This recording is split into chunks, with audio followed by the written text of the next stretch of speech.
నమః సర్వేభ్యః. అందరికీ నమస్కారం. సర్వే కథం సంతి? అందరూ ఎలా ఉన్నారు? ఈరోజు మనం సంస్కృతం నేర్చుకుందాం. 13వ అధ్యాయం మొదలు పెడదాము. ఈ అధ్యాయం మనం ఈ మంత్రాలతో మొదలు పెడతాము.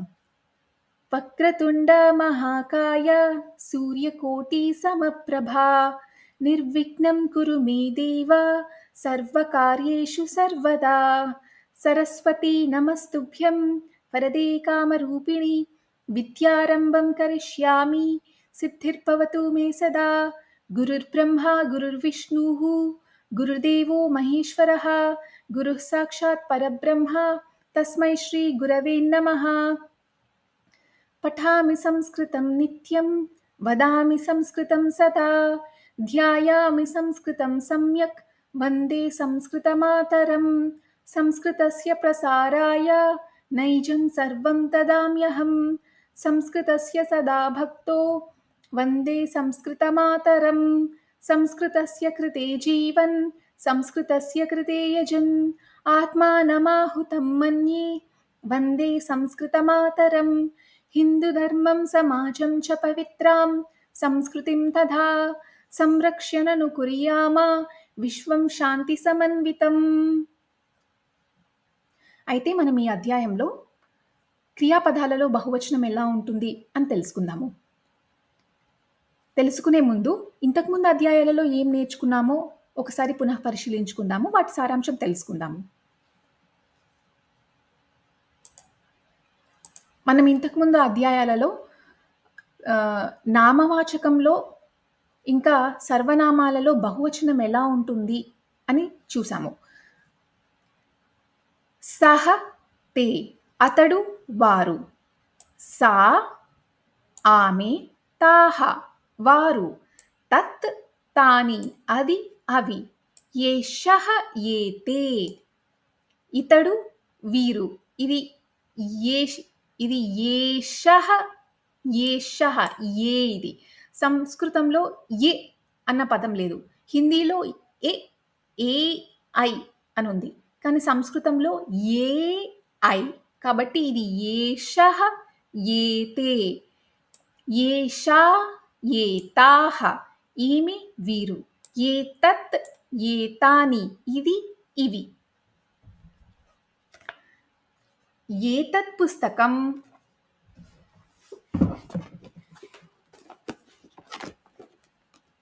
ఏతాని పుస్తకాని, ఏతత్ పుస్తకం ఏతాని పుస్తకాని. ఇలా మీరు ఇక్కడ గమనించారు అంటే ఏ లింగంలో ఉండే సర్వనామానికి అదే లింగంలో బహువచనం కూడా ఉంది. ఉదాహరణకు సహ ఇది తీసుకోండి. సహ తే, సా తాహ.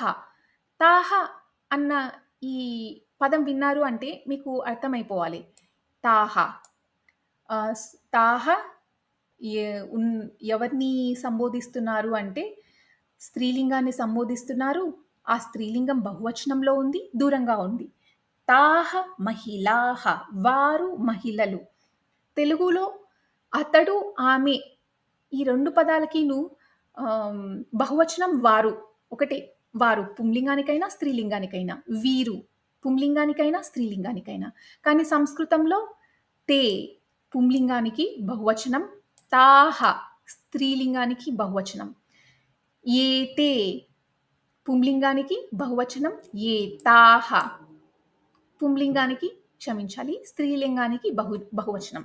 ఏతాహ మహిళాహ వీరు మహిళలు, తాహ మహిళాహ వారు మహిళలు, ఏతే కృషకః క్షమించాలి ఏతే కృషకాః వీరు రైతులు, తే కృషకాః వారు రైతులు, ఏషః కృషకః ఇతడు రైతు, సహ కృషకః అతడు రైతు, సా మహిళ ఆమె మహిళ, ఏషా మహిళ ఈమె మహిళ.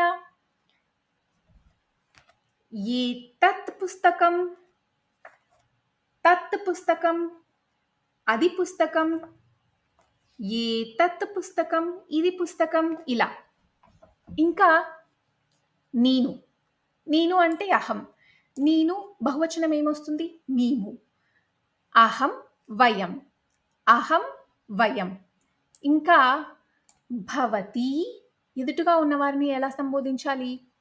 భవతి స్త్రీలింగానికి, భవతి, భవత్యః. తెలుగులో మీరు అన్న పదం స్త్రీలింగానికైనా, పుంలింగానికైనా, బహువచనానికైనా, ఏకవచనానికైనా ఒకే పదం వాడతాము.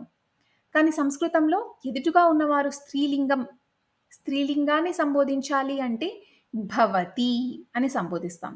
భవతి, భవత్యః. భవతి మహిళా, భవత్యః మహిళాః. మీరు మహిళ, మీరు మహిళలు. భవతి మహిళా, భవత్యః మహిళాః. భవాన్, భవంతః. భవాన్ కృషకः, మీరు రైతు. భవంతః కృషకాః, మీరు రైతులు. ఇలా పుంలింగంలో. ఇంకోటి కూడా సర్వనామం ఉన్నది. త్వం అని ఇంకో సర్వనామం ఉంది. కాకపోతే మనం ప్రస్తుతానికి త్వం గురించి నేర్చుకోవట్లేదు.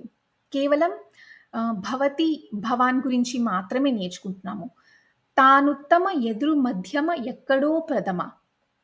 తానుత్తమ అంటే నేను, అహం. నేను, మేము, అహం, వయం.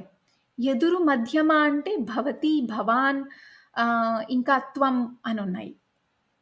ఎక్కడో ప్రథమ అంటే సహ, సహ, సా, తత్, ఏ, ఇంకా నామవాచకాలన్నీ వస్తాయి. కాకపోతే ఇక్కడ భవతి, భవాన్ ప్రథమ పురుష సర్వనామాలు. ఎందుకు అంటే వీటికి ఉపయోగించేవి వీటికి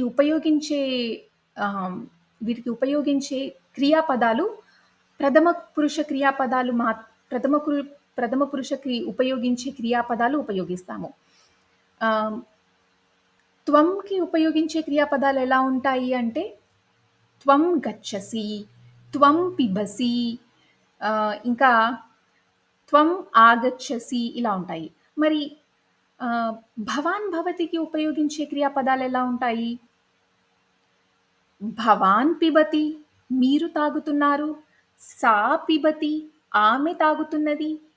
ఏషః పిబతి, ఇతడు తాగుతున్నాడు. ఇలా మీరు గమనించారు అంటే మనము సా, ఏషః ఈ ప్రథమ పురుష సర్వనామాలకి ఏ క్రియాపదం అయితే ఉపయోగించామో అదే క్రియాపదం భవతి, భవాన్‌కి ఉపయోగిస్తున్నాము. వాటి బహువచనానికి కూడా అవే క్రియాపదాలు ఉపయోగిస్తున్నాము. మనం ప్రస్తుతం ఇంకా సంస్కృతం నేర్చుకునే దశలో ఉన్నాము. మొదటి దశలో ఉన్నాం కాబట్టి ఎదుటిగా ఉన్నవారిని ఫర్ ఈజ్ ఆఫ్ యూజ్ మనం భవతి, భవాన్‌తో మొదలుపెడతాము. ఎందుకు అంటే వీటికి ఉపయోగించే సర్వనామాలు ప్రథమ పురుష సర్వనామాలే ఉపయోగిస్తాము. మరి వేరే వీటికి ఉపయోగించే క్రియాపదాలు ప్రథమ పురుష క్రియాపదాలే ఉపయోగిస్తాము. మరి వేరే క్రియాపదాలు ఉపయోగించ అవసరం లేదు.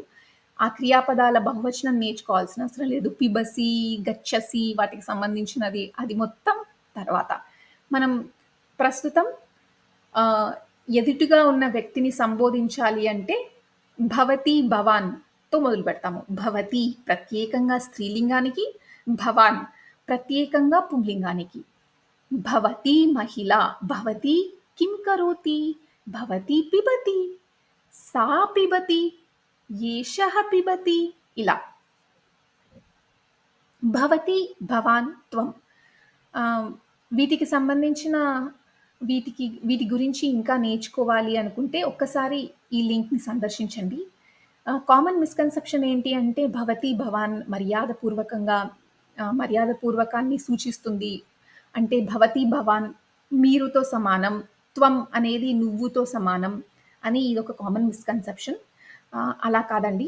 ఎదుటిగా ఉన్నవారిని ప్రత్యేకంగా స్త్రీలింగాన్ని సంబోధించాలి అంటే మీరు భవతి అని ఉపయోగించొచ్చు. ప్రత్యేకంగా పుంలింగాన్ని సంబోధించాలి అంటే భవాన్ అని ఉపయోగించొచ్చు. అలా కాదు త్వం అని కూడా ఉపయోగించొచ్చు. ఒకసారి ఈ లింక్‌ని సందర్శించండి. ఇంకా నామవాచకాలలో బహువచనం ఎలా ఉంటుంది? ఆకారాంత స్త్రీలింగం. స్త్రీలింగంలో ఆకారాంత స్త్రీలింగం ఉంది, ఈకారాంత స్త్రీలింగం ఉంది. మహిళా మహిళాః తాః మహిళాః వారు మహిళలు ఏతాః మహిళాః వీరు మహిళలు సింహీ సింహ్యః సహ సింహి క్షమించాలి సా సింహి సా సింహి తాః సింహ్యః సా సింహి తాః సింహ్యః బాలకः బాలకాः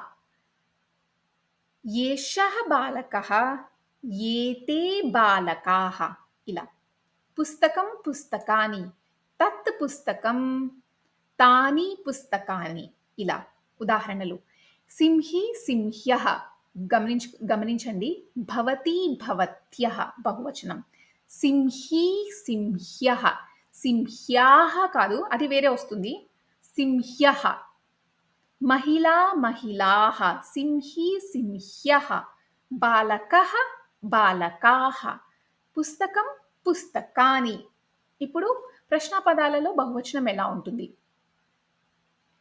కహ కే కా కాహ కిం కాని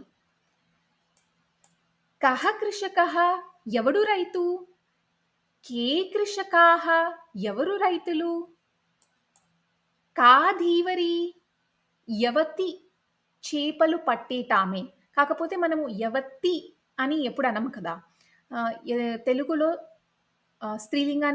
స్త్రీలింగాన్ని సంబోధించాలి అంటే ఎవరు అని ఉపయోగిస్తాము అది ఏకవచనమైన బహువచనమైన పుంలింగమైన స్త్రీలింగమైన మర్యాదపూర్వకంగా మనము ఎవరు అని అంటాము కాకపోతే సంస్కృతంలో ఇలా ఇలా వేరువేరుగా ప్రశ్న పదాలు ఉన్నాయన్నమాట కహ కృషకః ఎవడు రైతు కా ధీవరి యవతి మీకు అర్థం కావాలని నేను ఇలా ఏకవచన ప్రశ్న పదాలు ఉపయోగిస్తున్నాను అనమాట తెలుగుకి సంబంధించిన ఏకవచన ప్రశ్న పదాలు కా ధీవరి యవతి చేపలు పట్టేటామే కాహ ధీవర్యః ఎవరు చేపలు పట్టువారు కే కృషకాః ఎవరు రైతులు కే అంటే ఇక్కడ ఈ కే ఈ ప్రశ్న పదం విన్నారు అంటే మీకు అర్థమైపోవాలి ఏమర్థమైపోవాలి ఈ కే ఈ ప్రశ్న పదం ఎవరి మీద ఉపయోగిస్తున్నారు పుంలింగం మీద ఉపయోగిస్తున్నారు పుంలింగం ఏకవచనమా బహువచనమా బహువచనం మరి కాహ స్త్రీలింగ బహువచనానికి ఉపయోగించే ప్రశ్న పదం కాహ ధీవర్యః ఎవరు చేపలు పట్టువారు కే కృషకాః ఎవరు రైతులు కాని పుస్తకాని ఏవి పుస్తకాలు ఇలా ఇంతకుముందు చూపించిన లింక్కి సంబంధించిన వీడియో ఖచ్చితంగా మీరు ఈ వీడియో చూడండి భవతి భవాన్ త్వం గురించి ఇంకొంచెం ఇన్ఫర్మేషన్ తెలుసుకోవచ్చు ఇంకొంచెం సమాచారం తెలుసుకోవచ్చు ఇప్పుడు వర్తమాన కాలం బహువచనం క్రియాపదాలు వర్తమాన కాలానికి సంబంధించిన క్రియాపదాలు ప్రథమ పురుష తానుత్తమ ఎదురు మధ్యమ ఎక్కడో ప్రథమ బాలకః పఠతి మీరు ఇంతకుముందే నేర్చుకున్నారు ఈ ప్రథమ పురుషకి సంబంధించిన క్రియాపదాలు ఎలా ఉంటాయి అని బాలకః పఠతి మీకు ఇప్పటికే తెలిసిపోవాలి బాలకః పఠతి బాలుడు చదువుతున్నాడు ఇప్పుడు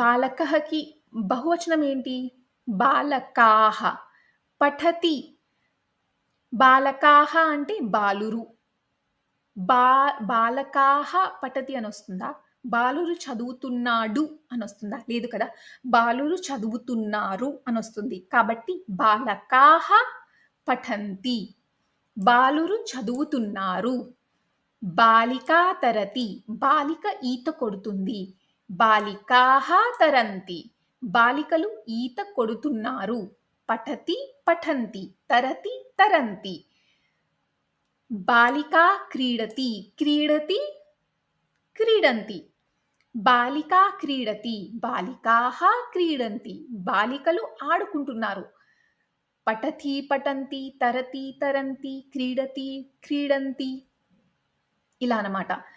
బహువచనంలో ఎలా వస్తుంది?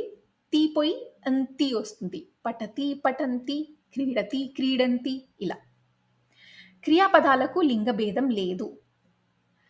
ఇక్కడ మీరు గమనించారు అంటే పఠతి అన్న క్రియాపదం నేను స్త్రీలింగానికి ఉపయోగించొచ్చు, పుంలింగానికి ఉపయోగించొచ్చు. బాలుడు చదువుతున్నాడు, బాలకః పఠతి, బాలికా పఠతి. ఇదే క్రియాపదం నేను అదేంటి స్త్రీలింగానికి కూడా ఉపయోగించొచ్చు. బాలికా పఠతి, బాలిక చదువుతుంది. హసతి అంటే నవ్వుతున్నది, లేకపోతే నవ్వుతున్నాడు అని అర్థం వస్తుంది. 2 విధాలుగా అర్థం వస్తుంది హసతి అంటే. ఎందుకంటే ఇదే క్రియాపదం నేను స్త్రీలింగానికి, పుంలింగానికి ఉపయోగించొచ్చు. బాలకః హసతి, బాలకుడు నవ్వుతున్నాడు. బాలికా హసతి, బాలిక నవ్వుతున్నది.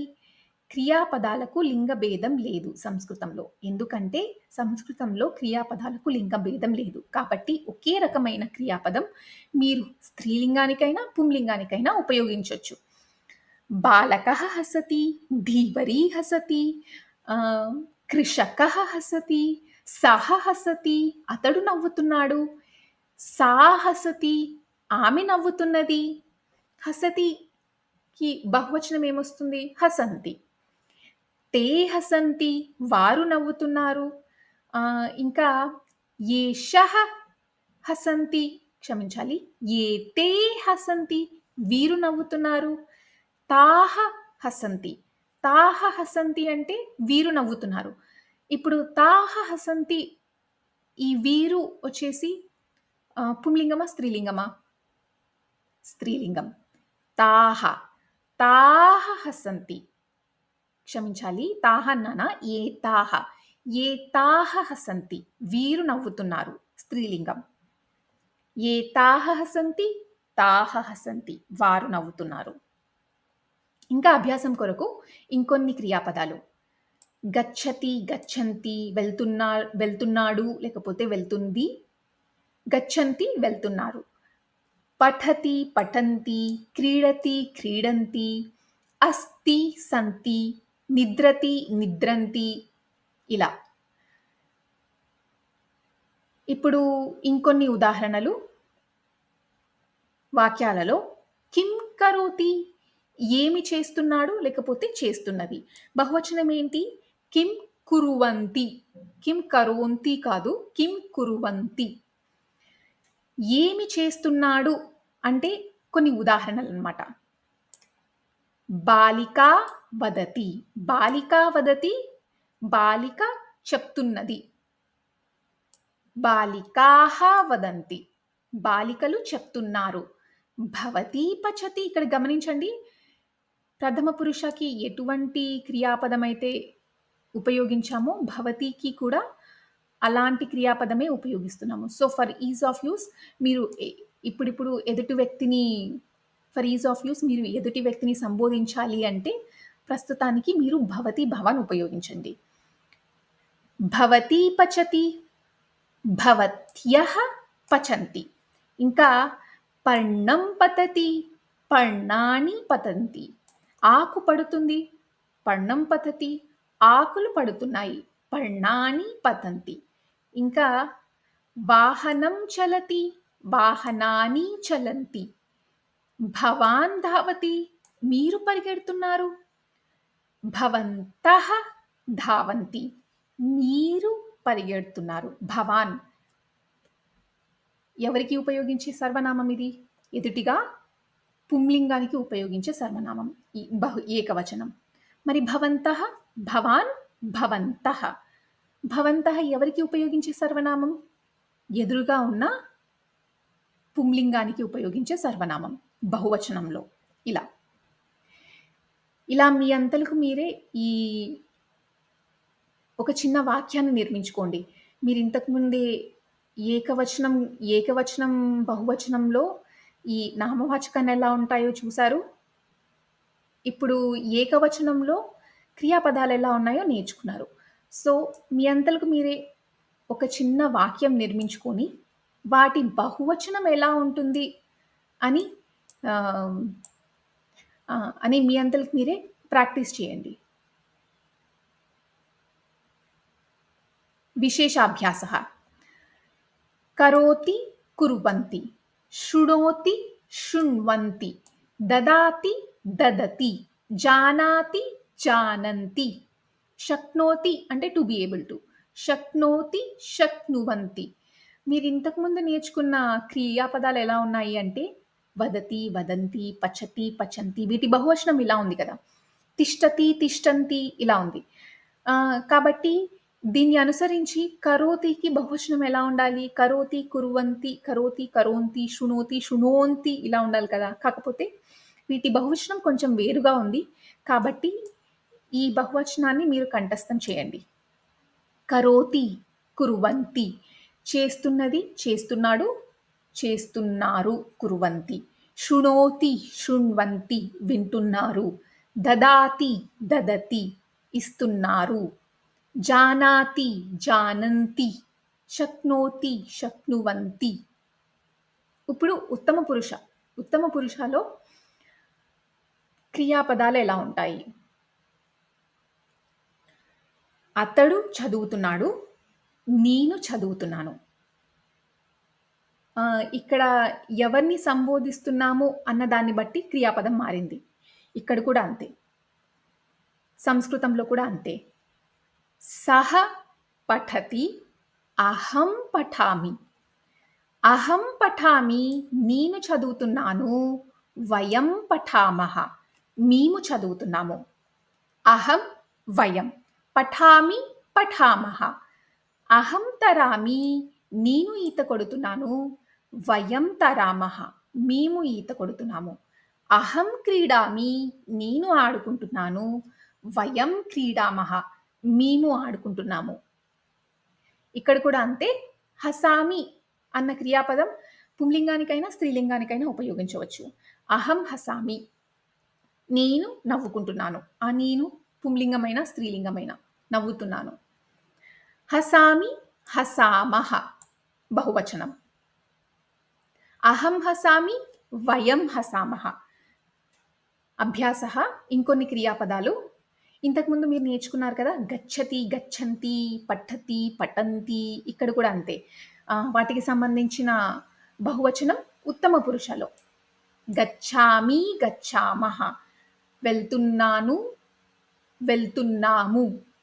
పఠామి, పఠామః చదువుకుంటున్నాను, చదువుకుంటున్నాము. క్రీడామి, క్రీడామః ఆడుకుంటున్నాను, ఆడుకుంటున్నాము. అస్మి, స్మః ఉన్నాను, ఉంటున్నాము.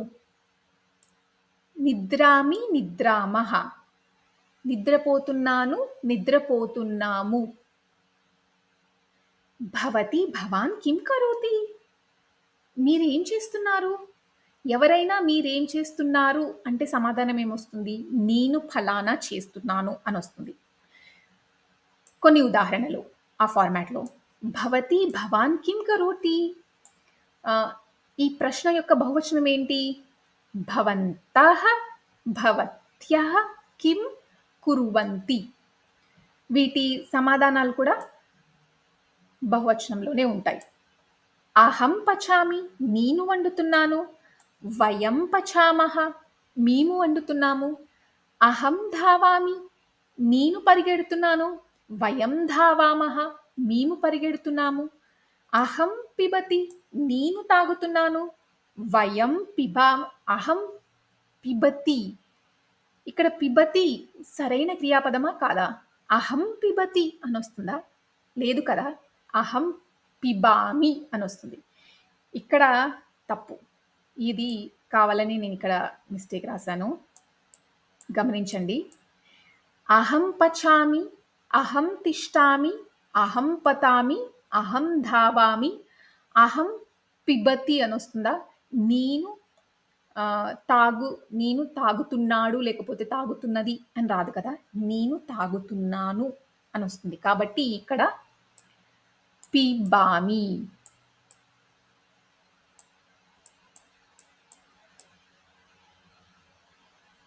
పిబామి, అహం పిబామి. వయం పచామః, వయం తిష్టామః, వయం పిబంతి అనొస్తుందా?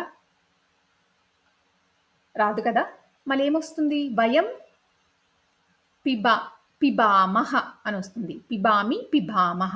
కాబట్టి ఇది కూడా తప్పు. పిబామః.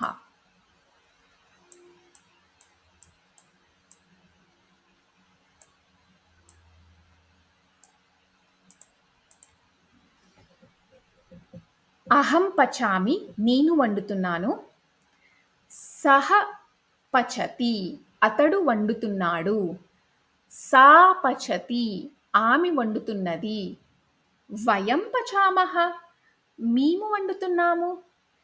తే పచంతి, వారు వండుతున్నారు.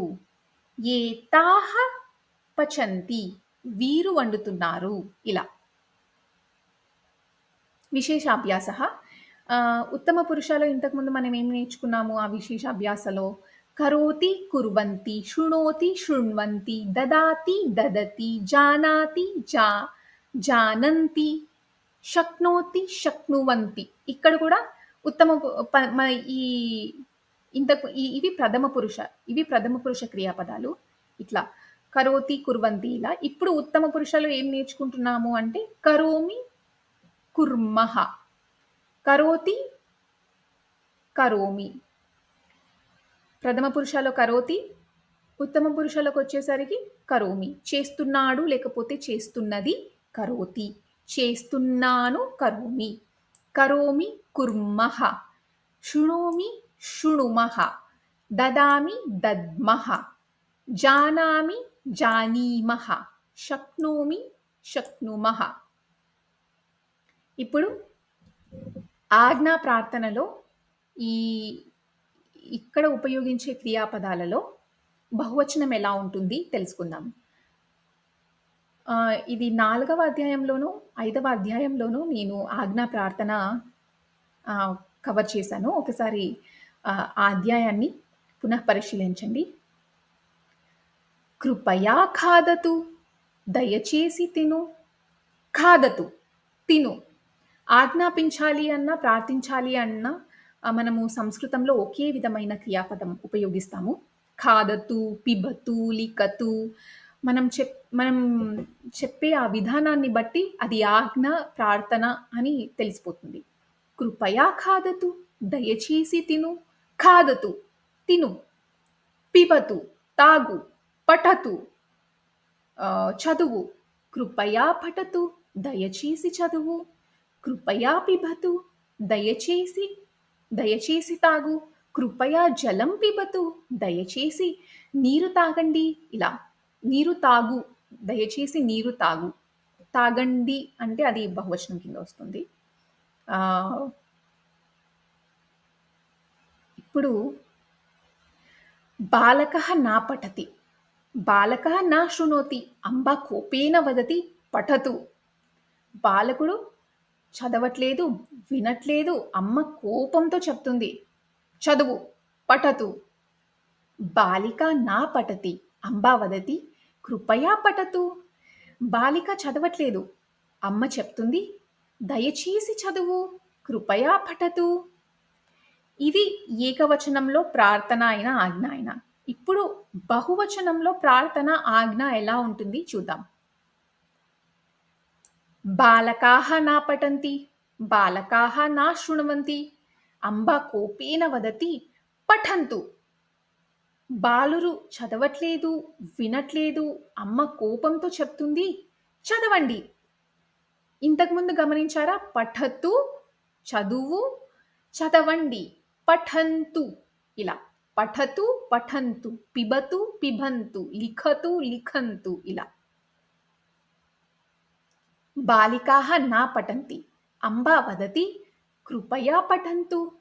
బాలికలు చదవట్లేదు, అమ్మ చెప్తుంది కృపయా పఠంతు, దయచేసి చదవండి ఇలా. ఇప్పుడు ఇంకొన్ని ఉదాహరణలు. తాహ నా క్రీడంతి, వారు ఆడుకోవట్లేదు. ఇప్పుడు వారు ఆడుకోవట్లేదు వీటికి ఆజ్ఞా ప్రార్థనలో బహువచనంలో క్రియాపదం ఎలా ఉంటుంది? ఆడుకోవట్లేదు, ఆడండి, ఆడుకోండి. నా క్రీడంతి, క్రీడంతు, క్రీడంతు, ఆడుకోండి. మరి ఆడు ఏకవచనంలో క్రియాపదం ఎలా ఉంటుంది? క్రీడతు, క్రీడతు, క్రీడంతు. భవత్యః నా ఆగచ్చంతి. మీరు రావడం లేదు. రండి. ఆగచ్చంతు. భవంతః నా పిబంతి. మీరు తాగటం లేదు. తాగండి. పిబంతు. తే నా నయంతి. వారు తీసుకువెళ్ళటం లేదు. తీసుకువెళ్ళండి. నయంతు. బాలకాః నా పఠంతి. బాలురు చదవట్లేదు. చదవండి. పఠంతు. ఇప్పుడు ఇక్కడ ఉన్న బహువచన క్రియాపదాలకి ఏకవచనం ఎలా ఉంటుంది?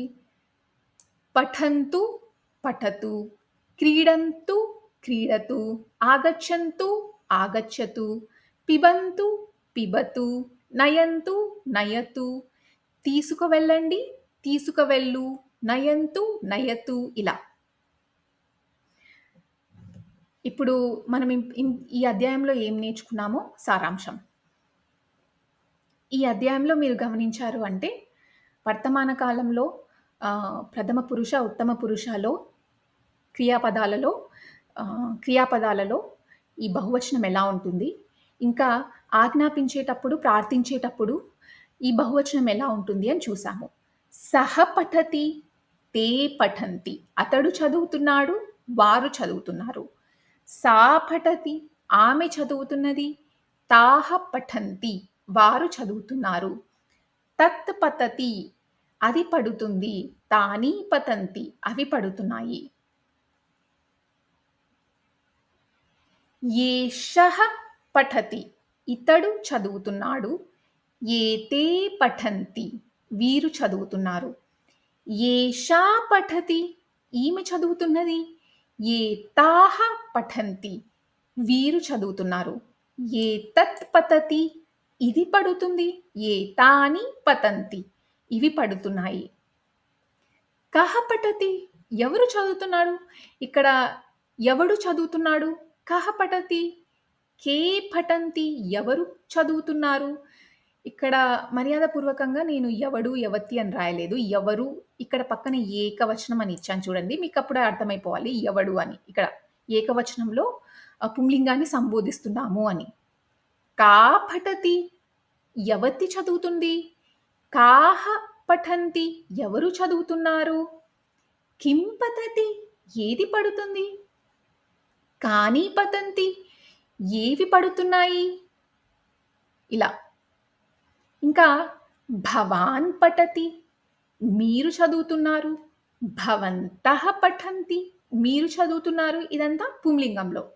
మరి స్త్రీలింగంలో ఎదుటిగా ఉన్న స్త్రీలింగాన్ని సూచించాలి అంటే భవతి, భవతి, భవతి పఠతి, మీరు చదువుతున్నారు. భవత్యః పఠంతి, మీరు చదువుతున్నారు. అహం పఠామి, నేను చదువుతున్నాను. వయం పఠామః, మేము చదువుతున్నాము. ఇలా. ఇప్పుడు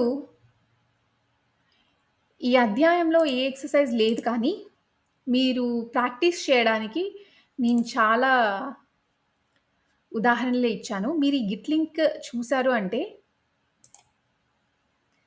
ఇక్కడ ఈ పార్ట్ 13 ఈ ఫోల్డర్‌లో ఉన్న ఈ ఈ ఫైల్స్ అన్నీ చూడండి. ఆజ్ఞా ప్రార్థన ఏకవచనంలో ఎలా ఉంటుంది? వీటి బహువచనంలో ఎలా ఉంటుంది? ఇంకా ఈ ఫైల్‌లో బహువచనంలో ప్రథమ పురుష కింద, ఉత్తమ పురుష కింద ఆజ్ఞా ప్రార్థన చేసేటప్పుడు ఇవన్నిట్లోనూ బహువచనం ఎలా ఉంటుంది అనేసి నేను కొన్ని క్రియాపదాలు ఇచ్చాను. వాటి బహువచనం అన్నీ ఇక్కడున్నాయి. మరి ప్రథమ పురుష బహువచనం ఈ ఫైల్‌లో ప్రథమ పురుష వర్తమాన కాలంలో క్రియాపదాలు ఎలా ఉంటాయి ఏకవచనంలో, వాటికి సంబంధించిన బహువచన క్రియాపదాలు ఇక్కడ. మరి ఇక్కడ ఉత్తమ పురుష వర్తమాన కాలం వీటికి సంబంధించిన ఏకవచన క్రియాపదాలు, వాటి బహువచన క్రియాపదాలు. ఆహ్, ఇప్పుడు మీరేం నేర్చుకున్నారు అంటే ఏకవచనంలోను, బహువచనంలోను నామవాచకాలు నేర్చుకున్నారు, సర్వనామాలు నేర్చుకున్నారు. క్రియాపదాలు ఏకవచనంలో ఎలా ఉంటాయి, బహువచనంలోను ఎలా ఉంటాయి. కాబట్టి మీ సొంతంగా ఒక 15 వాక్యాలు నిర్మించి 15, 17 వాక్యాలు నిర్మించి వాటి ఏకవచనం, బహువచనం మీ సొంతంగా నిర్మించి కింద కామెంట్ సెక్షన్‌లో రాయండి.